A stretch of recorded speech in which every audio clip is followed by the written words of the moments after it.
The night of the attack. I Yeah, believe, well, which okay, is- that's right.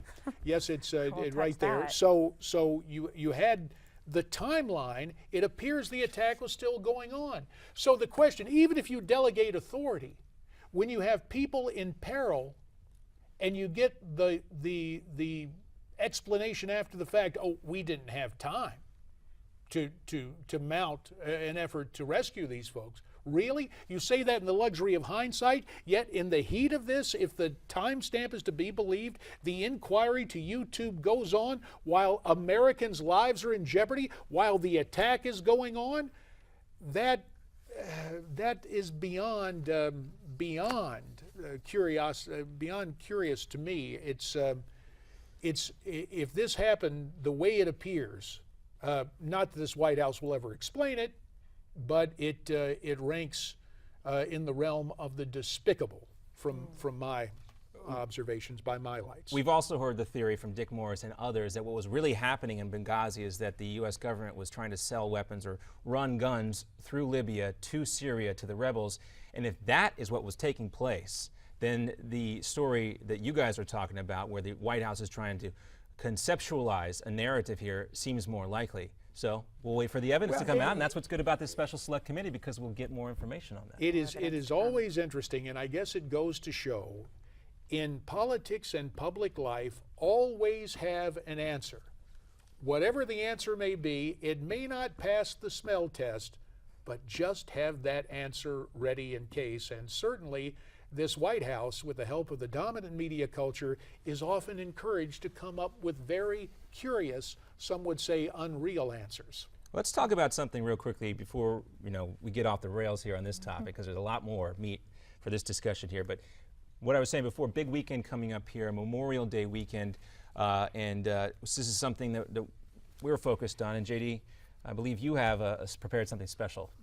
Well, we wanted to take a look at this because so often, and it's understandable, this time of year, friends and family get together as the weather is so nice around the country. Of course, when we look at the calendar, so many of us take a look at Memorial Day and mentally we go, the start of summer. It's here right now. But we know that there is much more. There is much more to look at. And what I really focused on and came to appreciate during my days in the Congress of the United States was the fact that in my district in Arizona, we had one of the national cemeteries. And so Memorial Day would become this day where the families of the fallen would assemble, and where there would be a ceremony that easily exceeded 2 hours in length, but no one complained because they understood the nature of the sacrifice, because the families had lived that sacrifice. The Gold Star mothers reflecting on the loss of their sons in battle. Those who had served alongside reflecting on the men with whom they served, and women as well going into harm's way now. The whole notion of sacrifice, so important to Memorial Day.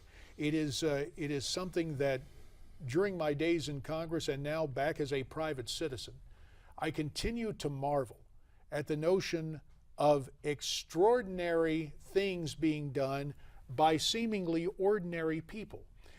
That is what typifies the American scene. If you go back and you look at our most recent Medal of Honor recipient, someone called from a rural area, suddenly thrust into battle and performing with great valor. It is something extraordinarily reassuring. And yet there's this paradox where people take a look, and again, it's understandable. The kids are about to get out of school. Baseball season is in full swing. Now with the way we celebrate Memorial Day, we make it part of a long weekend. Weddings. So it's just very natural that you take a look at things and you say, gee, it's the unofficial start of summer signaled by Memorial Day. But as we've been discussing, Memorial Day means so much more.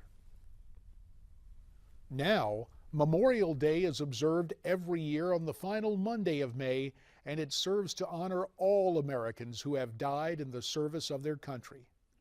The flag of the United States is first raised to the top of the staff in the morning, then solemnly lowered to half-staff where it flies until noon, in remembrance of the more than 1 million who have given what Lincoln called the last full measure of devotion.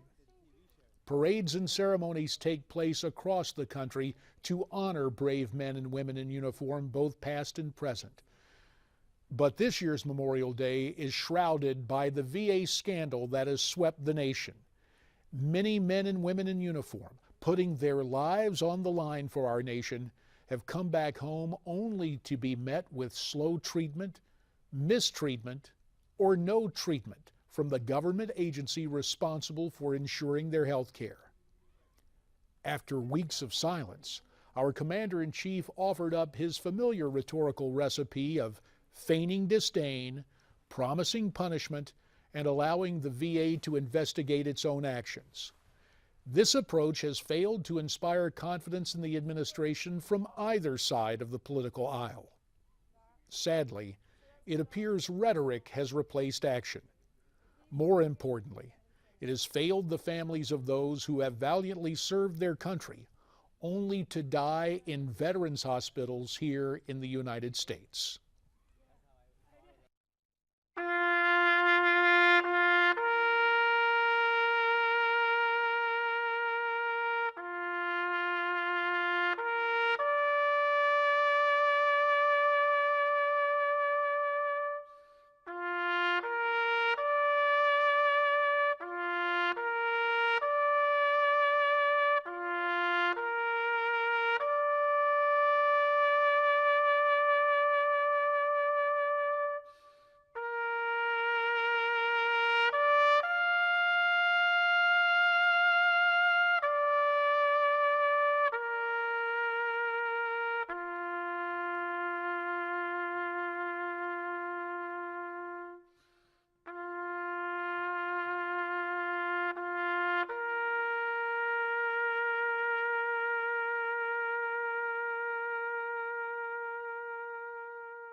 Federal and